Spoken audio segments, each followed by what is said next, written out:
71 সালের ঘটনা কি ছিল? একটা স্বাধীন দেশ পাকিস্তান, তার দুইটা পার্ট, একটা ওয়েস্ট পাকিস্তান, একটা ইস্ট পাকিস্তান। আন্দোলনটা কি ছিল? বৈষম্য। সহজ করি, বৈষম্য। পশ্চিমারা আমাদের উপরে বৈষম্য শুরু করলো, আমরা আন্দোলন আমরা কি করলাম? বৈষম্য মানলাম না। ফলাফলে তারা স্বৈরাচার হয়ে গেল। দেশ কিন্তু একটা, দেশ কিন্তু দুইটা না। এইটার স্বীকৃতি হিসেবে পরবর্তীকালে দেশ ভাগ হইল, স্বাধীনতা যুদ্ধ হইল। তখন যারা পশ্চিমাদের পক্ষে ছিল তারা রাজাকার, আর যারা আমাদের সাথে পূর্ব পাকিস্তানের পক্ষে ছিল তারা হলো মুক্তিযোদ্ধা। পশ্চিমারা কি করছিল? দেশ তো তখনও ভাগ হয় নাই, যুদ্ধ চলছে। পশ্চিমারা কি করছে? এই দেশের মানুষকে মারছে, রাষ্ট্রের জনগণকে মারছে। তাই ছিল আমাদের বিদ্রোহ, এবং ফাইনালি দেশটা ভাগ হয়ে গেল। 2024-এ কি ছিল? বৈষম্যদী আন্দোলন শুরু হইল, যেই বৈষম্যর বিরুদ্ধে 71 ছিল। সেই বৈষম্যকে কেন্দ্র করে কি হইল? সরকার স্বৈরাচার হইল। তারপরে কি হইল? গুলি চালানো শুরু করলো। কোথায়? রাষ্ট্রের মালিক যে জনগণ, তাদের উপরে। এই যে গুলি চালানোটা শুরু হইল, তখন সরকারের বিরুদ্ধে আন্দোলন হইল। তখন যারা ওই সরকারের পক্ষে সোশ্যাল মিডিয়ায়, নিউজ চ্যানেলে, রাস্তাঘাটে বা বক্তৃতা দিয়া যে আমরা দরকার 1 মাস ব্যবসা করবো না, ব্যবসায়ীরা, ওই সরকারের পক্ষে যারা ছিল তারা নিঃসন্দেহে রাজাকার। আর যারা সেই সরকারের বিরুদ্ধে মাঠে দাঁড়াইছিল, বুকের তাজা গুলি নিছে, তারা মুক্তিযোদ্ধা। এর মানে 71 একটা বিলীন ঘটনা। সেম 24 রাখেন, 71 সেম হয়।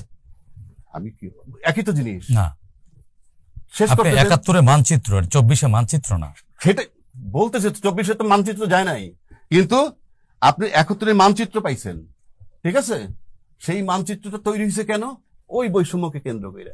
শেখ হাসিনা যদি আরো কিছুদিন থাকতো, আরো লড়াই করতে পারতো, কে জানে মানচিত্র ভাগ হইতো কিনা, সেই বিতর্কে আমি যাচ্ছি না। কিন্তু রোলটা একই। সরকার চেপে বসছিল জনগণের উপর, একইভাবে এই সরকার চেপে বসছিল জনগণের উপর। সুতরাং ওই দিন শেখ হাসিনার যেভাবে মানুষের অত্যাচার করছে, টর্চার করছে, গুলি করছে, মারছে, এইটা তখন যদি কোনো যে সন্তানটা, কোনো মুক্তিযোদ্ধার নাতিও যদি ওই দিন শেখ হাসিনার পক্ষে থেকে থাকে, সে রাজাকার। আর শেষ করতে আমি এই ঘটনা বলছি, আপনি 71 টানেন কেন? 71 তো শেষই করলাম।